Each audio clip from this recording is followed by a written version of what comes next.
Hello and welcome to electrical with Ashish. आज का हमारा टॉपिक है बेसिक इलेक्ट्रिकल कॉन्सेप्ट्स नंबर 6। आज के इस टॉपिक में हम लोग देखेंगे दो प्रॉब्लम्स। पहला जो प्रॉब्लम होगा वो बेस्ड होगा टेम्परेचर कोएफिशिएंट ऑफ रेजिस्टेंस पे रिलेटेड, और दूसरा जो टॉपिक होगा वो रिलेटेड होगा ओम्स लॉ पे। ठीक है, तो ये दो प्रॉब्लम्स आज हम लोग कंसिडर करेंगे। तो let's get started. Problem number 1, a carbon electrode has a resistance of 0.125 ohms at 20 degree centigrade. एक कार्बन इलेक्ट्रोड है जिसका रेजिस्टेंस कितना है 0.125 ohms at 20 degree centigrade. 20 degree centigrade पे उसका ये रेजिस्टेंस है। ठीक है, कार्बन इलेक्ट्रोड क्या होता है? कार्बन इलेक्ट्रोड बेसिकली एक कार्बन से निर्मित एक इलेक्ट्रोड होता है, एक कंडक्टर होता है जो कि अलाउ करता है इलेक्ट्रिसिटी को अपने थ्रू पास होने में, और वो किसी सब्सटेंस एरिया या रीजन में उसे ट्रांसमिट करता है। ठीक है, तो this is all about carbon electrode. Temperature coefficient of carbon is -0.005 at 20 degree centigrade. Carbon electrode का जो टेम्परेचर कोएफिशिएंट है वो कितना है -0.005 at 20 degree centigrade. 20 degree centigrade पे उसका अल्फा जो है, टेम्परेचर कोएफिशिएंट को अल्फा से डिनोट करते हैं। अल्फा कितना है -0.005। चूंकि कार्बन एक नॉन मेटल है इसीलिए उसका अल्फा का वैल्यू नेगेटिव में है। ठीक है, इसका मतलब क्या हुआ, जैसे जैसे हम लोग टेम्परेचर को बढ़ाएंगे उस हिसाब से उसका जो रेजिस्टेंस है वो कम होगा, वो बढ़ेगा नहीं। इन केस ऑफ मेटल्स वो बढ़ जाता है, बट चूंकि कार्बन नॉन मेटल है इस केस में उसका रेजिस्टेंस कम हो जाएगा। ठीक है, what will be the resistance of the electrode at 85 degree centigrade. 85 degree centigrade पे उसका रेजिस्टेंस का, इलेक्ट्रोड का रेजिस्टेंस कितना होगा, ये हमारा क्वेश्चन है।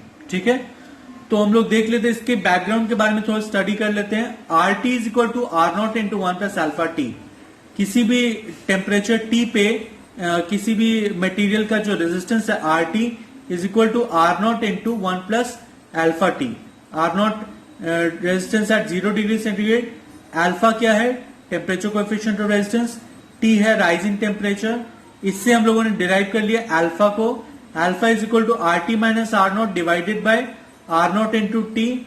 ठीक है, तो हम लोग क्या कह सकते हैं, alpha is equal to, alpha क्या है is equal to the rise in resistance, मतलब change in resistance divided by original resistance into temperature, rise in temperature. ठीक है, मतलब ऊपर न्यूमरेटर से ये डायरेक्टली प्रोपोर्शनल है और आर नॉट और टी से ये इनवर्सली प्रोपोर्शनल है। ठीक है, इस केस में हम लोग कह सकते हैं, और हम लोग लिख सकते हैं इसी बेसिस पे R20 is equal to R naught into 1 plus alpha into 20। ठीक है, इक्वेशन नंबर 1। और R85 is equal to R naught into 1 plus alpha into 85, equation number 2।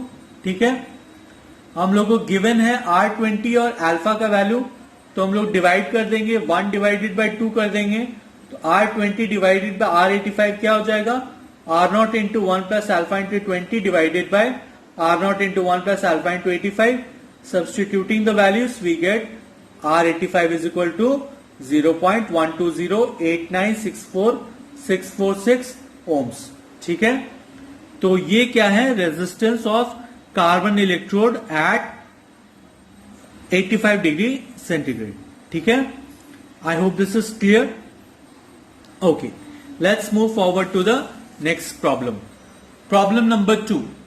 An electromagnet of resistance 12.4 ohms requires a current of 1.5 amperes to operate it. Find the required voltage. ठीक है, ये Ohm's law पे based question है क्योंकि electromagnet Ohm's law को follow करता है ना। ओम्स लॉ क्या है? ओम्स लॉ बेसिकली कहता है कि temperature conditions being constant, the potential difference across the ends of a conductor is directly proportional to the current across it. ठीक है, current flowing across its ends. ठीक है, इसका इक्वेशन क्या है, V is equal to IR. ठीक है, अब यहां पे क्वेश्चन क्या है, इलेक्ट्रोमैग्नेट। इलेक्ट्रोमैग्नेट क्या होता है? इलेक्ट्रोमैग्नेट बेसिकली इस टाइप का कंस्ट्रक्शन कुछ होता है यहां पे मैंने एक सॉफ्ट आयरन कोर ले लिया है, ठीक है। इस पे हम लोगों ने वुंड कर दिया है एक coil of insulated copper wire, copper का एक तार को हम लोगों ने इसके ऊपर वुंड कर दिया है, ठीक है। और इसे कनेक्ट कर दिया एक बैटरी से जिसकी पोलैरिटीज दी हुई है, यहाँ पे स्विच दिया हुआ है, ठीक है। जैसे हम लोग स्विच को ऑन करते हैं, ठीक है, तो क्या होता है, यहां से करंट फ्लो होना स्टार्ट हो जाएगा। करंट जैसे ही फ्लो होगा तो इस डायरेक्शन में करंट फ्लो होगा, ठीक है। इस डायरेक्शन में करंट फ्लो ऐसे होता होते सारे वाइंडिंग्स को कवर करते हुए नेगेटिव टर्मिनल में पहुंच जाएगा करंट, ठीक है। तो इसमें अगर हम लोग कंसिडर करते हैं एक पर्टिकुलर वाइंडिंग को, अगर हम लोग कंसिडर करते हैं उसे, अगर हम लोग ऐसे पकड़ते हैं, ऐसे अगर हम लोग पकड़ते हैं वाइंडिंग को, जिसमें थंब जो है वो direction of the current show कर रहा है, ठीक है, और मेरी जो फिंगर्स हैं वो क्या शो कर रही हैं, वो मैग्नेटिक फील्ड के डायरेक्शन को शो कर रही हैं, ठीक है। तो उस केस में हम लोग कह सकते हैं कि राइट हैंड ग्रिप रूल से ये हम लोग कह सकते हैं कि इसका जो डायरेक्शन होगा वो कुछ इस टाइप का होगा, ठीक है, इस टाइप के ऐसे फ्लो होगा, ठीक है, ऐसे।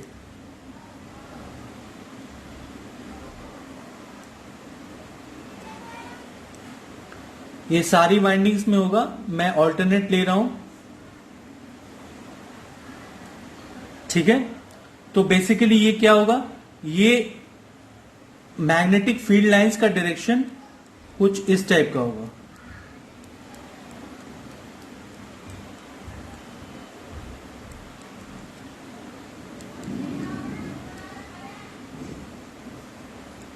नॉर्थ से साउथ में, साउथ से वापस नॉर्थ में, ठीक है।